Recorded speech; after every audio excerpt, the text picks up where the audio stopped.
The children in the town of Redacted knew better than to cross the old bridge in the park, especially during the evening hours on foggy nights. Even the grown-ups stayed clear, knowing that those who dared venture out were doomed never to be seen again. And everyone knows grown-ups are usually pretty naive when it comes to such matters. They had even made an effort to stop people from crossing the bridge by making a gate that closed every day an hour before sundown to block access to the park. The grown-ups seemed so proud of themselves for protecting the little ones, and so the children didn't have the heart to tell them that it was a waste of money better spent buying birthday and Christmas presents. Everyone knew better than to cross that bridge, so there was no reason for a gate at all. Unfortunately, Eleanor was nobody, and even if she was somebody, she was a very stupid little girl. Born and raised in the next town over, little Eleanor had only recently moved to Redacted when her parents divorced and her father and new stepmother got full custody of her. Though she fancied the idea that she was just too clever to get along with the other children, the opposite was in fact true. She was nearly as ignorant as a grown-up, constantly questioning things and demanding evidence for every trivial truth. Some of the harsher rumors claimed that she didn't believe in ghosts, aliens, or even the completely inarguable fact that the fourth-grade homeroom teacher, Mr. Mason, was a werewolf demon hybrid from heck who worked for the devil himself. Thus, Eleanor had rightfully replaced paste-eating Patty as the village idiot in Redacted Elementary School. Even so, Eleanor was very prideful. No matter how much the other children chastised her for saying silly things like, "There's no such thing as baby-biting sewer clowns," she persisted.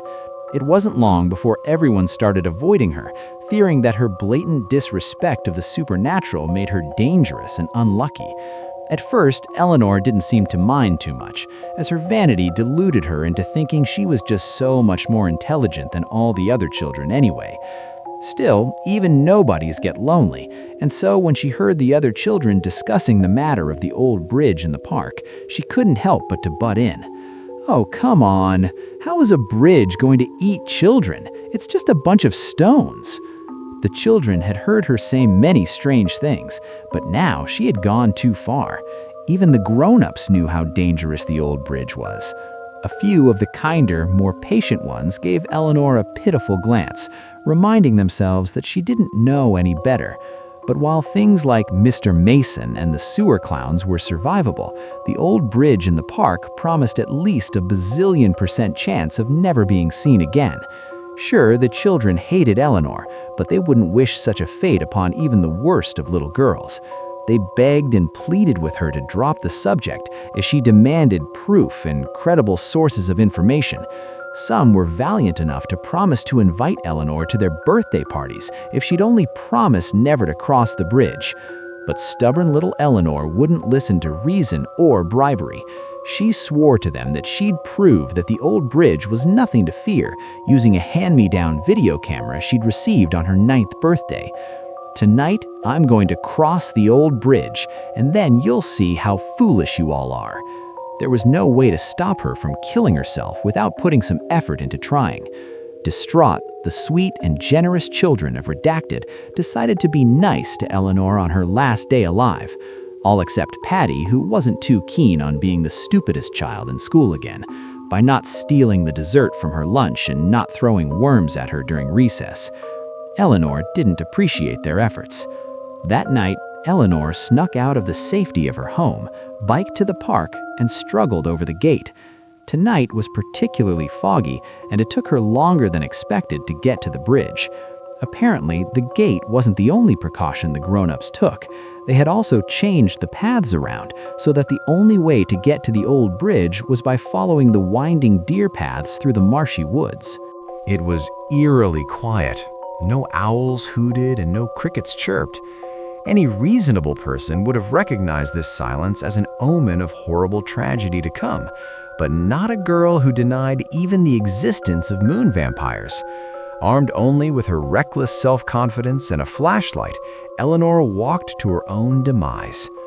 By the time she found the bridge, it was nearly 10:15, widely known in the town of Redacted to be the most sinister of times. Obviously, this was true. Why else would the grown-ups rush them to their rooms and demand they sleep until the sunrise promised their safety? Eleanor either willingly ignored the time or just didn't know its significance as she turned on the camera. Eleanor gave a cheery smile into the camera and said her hellos, almost passing as a normal little girl until going into a smug little rant about how stupid she thought everyone was and how she couldn't wait to see the looks on their faces when she proved to them that she was right. She was so self-satisfied that God himself probably considered striking her down with a lightning bolt for being so prideful, but then decided he was better off not wasting his precious time. She lifted her foot to step onto the bridge, but hesitated, as if just for a second the ignorance clouding her mind had cleared.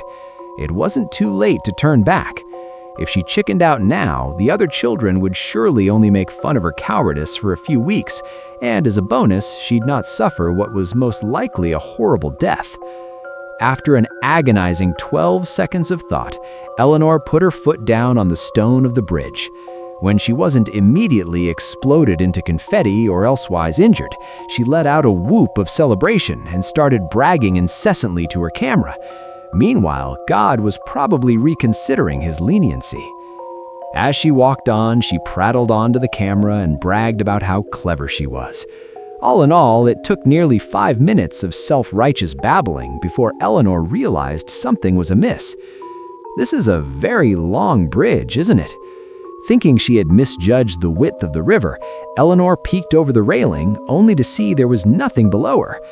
And it's so foggy I can't see a thing. Maybe people have gone missing because they fell off. Despite her efforts to see the river, she couldn't even hear it no matter how much she tried to clean and pop her ears. The fog made it impossible to find it. But it had to be there, right? And so she continued on, every step making her more and more anxious. At this rate, her camera was going to run out of batteries.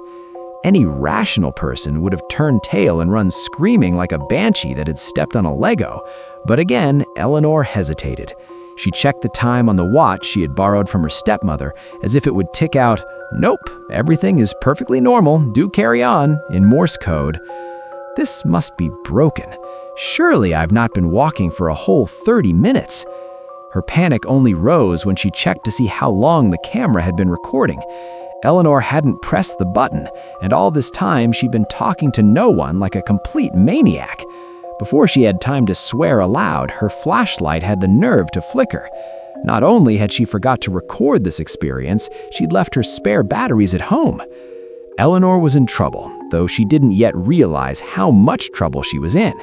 Even now, she thought the worst that would happen is she'd get lost on the way home without any light to guide her way. Her shoulders slumped, and with a pout, she turned around to head back before her batteries died completely. She felt almost as dumb as she was, wandering into the woods so underprepared. Cockiness killed the cat, Eleanor supposed, though by killed, she actually meant non-lethally inconvenienced. Maybe she'd try again tomorrow night. It felt like 3 hours passed, but in reality it was closer to 2.5. Eleanor, patron saint of not believing anything without proof, ignored the very real evidence of her stepmother's watch telling her it was nearly 1 in the morning. Unable to control herself anymore, she burst into a sprint and ran as fast as her little legs could carry her, desperate to see the bank of the river. Her flashlight gave out, and so did her confidence. She screamed as loudly as she could and fell into a heap onto the cool stone of the bridge. What was she supposed to do now? Turning back clearly wasn't any good, and seeing as the park was closed, there was no one around to hear her pitiful cries for help. And so, Eleanor gave up. Instead of running around screaming, she opted to just sit there and wait for the sun to come up. Surely it'd be a waste of energy to do anything more. Hours passed by, slower than maple syrup right out of a too-cold fridge. Eleanor did anything she could think of to pass the time. Practice multiplication in her head, figure out what she'd tell her father when he found out she'd been out all night wandering the woods. Anything but acknowledge that maybe she'd never get off this bridge alive. Though instead of fearing monsters, she was still afraid of earthly things like dying of wolves or boredom. To prevent at least one of those things, Eleanor put on her camera, for real this time, and began recording her goodbyes. At the very least, she thought, she could delete it if everything turned out all right. As if on cue, a light in her peripheral vision caught her attention. She quickly turned the camera off and got to her feet. Was it the sun already? No, it wasn't the right color, and it was too small. Could it be? Hey, help! Like a moth drawn to a bug zapper, Eleanor scrambled to her feet and darted for the light. Help me! Hello? The light, or more accurately, the ancient old lady holding the light, responded. Are you lost, little girl? Eleanor slowed to a quick jog, tears of relief swelling in her eyes. No child in the entire world had ever been more happy to see a weird stranger on a bridge. Yes, oh thank you so much. I was getting worried that I'd never see anyone again. She couldn't yet see that the old woman had no eyes, or that her right arm appeared to be made of solid gold. She didn't see the many rows of bristle-like teeth, or the fingers that seemed to have twice as many bones as they should have. If she had, maybe she'd have stopped herself before running straight into the monster's arms and hugging her close. Please, will you take me home? The monster was taken aback. She'd eaten many children, but this was the first so quickly give itself up to her. This was very fortunate for Eleanor. If the monster were more focused, she'd have unhinged her jaw and swallowed her whole before Eleanor had the chance to look up and realize she was in mortal danger.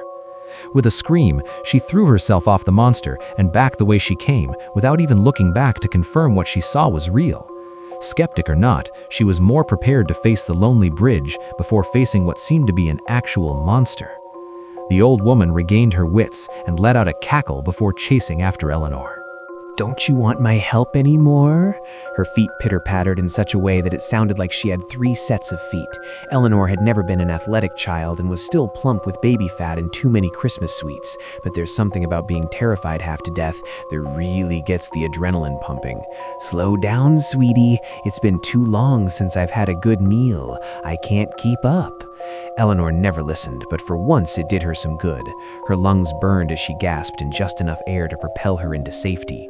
Though she didn't know it, the other children's carefulness was saving her. The monster was weak enough from hunger that she actually stood a chance of surviving.